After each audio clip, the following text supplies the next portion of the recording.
about this, like there is a sort of trail, and it goes under this thing that like humans can't easily go under. And then it falls along here, and then it walks. Like there's a few things. Oh yeah. Like it seems like I think it's just not very commonly used. Yeah, maybe it was. Yeah, exactly. It's kind of the inquiry aspect is like just to like track down these trails, like where they start, where they verge off, and you have to start asking like a lot of questions. Like we don't know. We're making a lot of conjectures. I just haven't seen any droppings this whole time. Yeah. Not even dried ones. It might not be a sheep area. You're totally right about that. It's weird. I feel like usually we see them. So much. There's beautiful arbutuses up here though. The lichen is sprouting. See? See? They all have these tendrils and some of them are red. Is that a flower? Is that like a bloom? Lichen? Come here. Yeah, so involved, huh? Oh, and then like this is so different. So is this like a manifestation of the same type of lichen, or is it like, I don't know. I feel like we need to know more.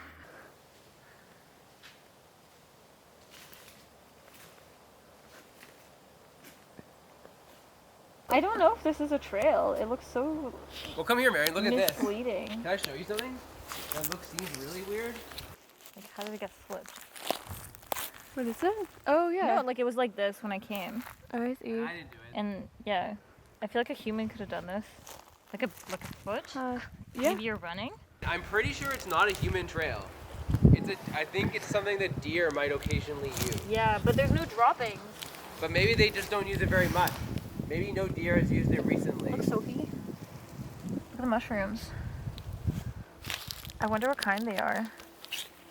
I don't know what kind of tree this is, but like mushrooms like old logs, right? Like that's where they grow.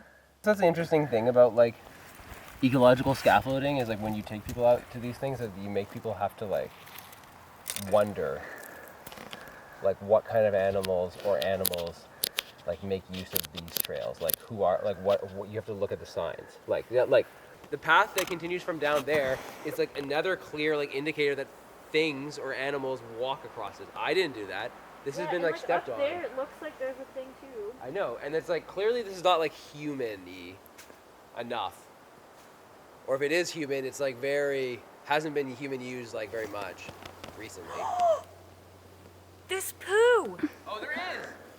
It is a deer trail. Come here, Sophie. It looks kind of like decently fresh. Yeah, this moss is interesting because it doesn't leave prints. You see? Yeah, Like if you step, it just springs back up, which makes tracking like kind of more difficult. At first we're like, is this human? And now we're like, it's clearly not human. So this is the kind of investigative work you have to do. You're doing your job. What do you think about this, Marion? Come here and take a look at this downward thing. It seems like I'm just following where branches are broken and things, and like where the logs have decayed, like in a remarkable way, and like, yeah, it seems like there's a path leading down. Again, I don't know. I just feel like it continues from like what we came from earlier, and it just goes like there's clearly like a way to get down this ridge. I want to see if you can see anything from that ridge. Earth is very beautiful. It comes up with the stuff, really. But based on what I've observed about like Gulf Island deer is that they like these higher points. Yes. That would suggest that this is like deer, not sheep. Oh. I see lots of little frog-like things. Oh, they all seem to vanish. Oh, this is amazing. Oh my god, I've never seen this before. If you look closely, I saw a lot of them scatter away, but like there's definitely some froggy tadpoles. It's a nice kind of clovery grass. What is it? Well, we're clearly back on the human trail now. It's a lot more clearly marked. It's a lot easier to follow. A lot less guesswork. It's much more in line with our body form. But it shows you that clearly the deer are also making use of the human trail because they take the human trail until they branch off. And then they know there's a refuge spot for them up on the highest ridge. But interestingly, that ridge is not used by humans. You can see it from here, isn't that funny? Yeah. Well, if you like. Yeah, we're just kind of walking alongside deer land. Marion brought up, it's interesting that in Lasqueti, there's no like, you know, colored trail markers like there is in like lots of parts of the Gulf Island. Colored trail markers is a kind of human symbol. It's a conventional sign that we recognize like through, you know, through our cultural conventions that, oh, we're on the trail, right? It's signifying something explicitly to humans. But by not having those markers, those little pieces of plastic or whatever it is, you have to rely like completely on environmental science, completely on like indices. Like Marion said, something happened here.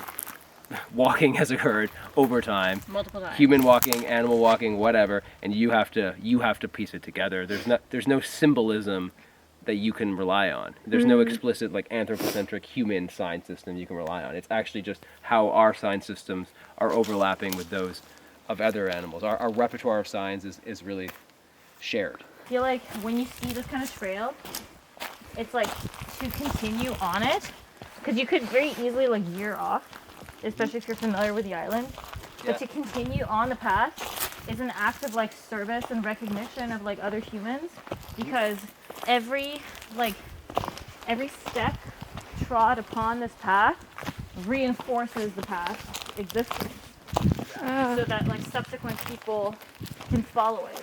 I think that's a good way to think about like learning in general. Is like learning never exists in a vacuum. It always comes from these sorts of scaffolding structures that are before us, that are imprinted.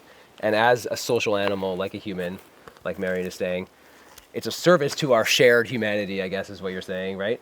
That we enact those same pathways, and then that becomes a kind of public infrastructure. So even in a place like Lasqueti, where there isn't like, you know, official trails and like public trails and etc., like there still is a kind of infrastructure that's built up just by doing things, acting in your environment, moving, navigating your environment.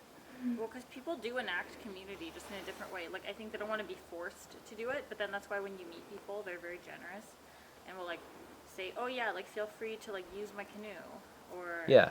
you know, oh yeah, like here's the path to the mountain on my land. It's actually really safe because there's so many ridges there.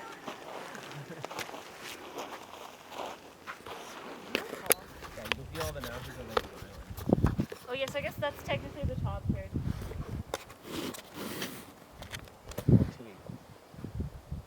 No, they're hawks. Oh, no, never mind. Hawks. This is their umwelt, I guess, up this high. Whoa.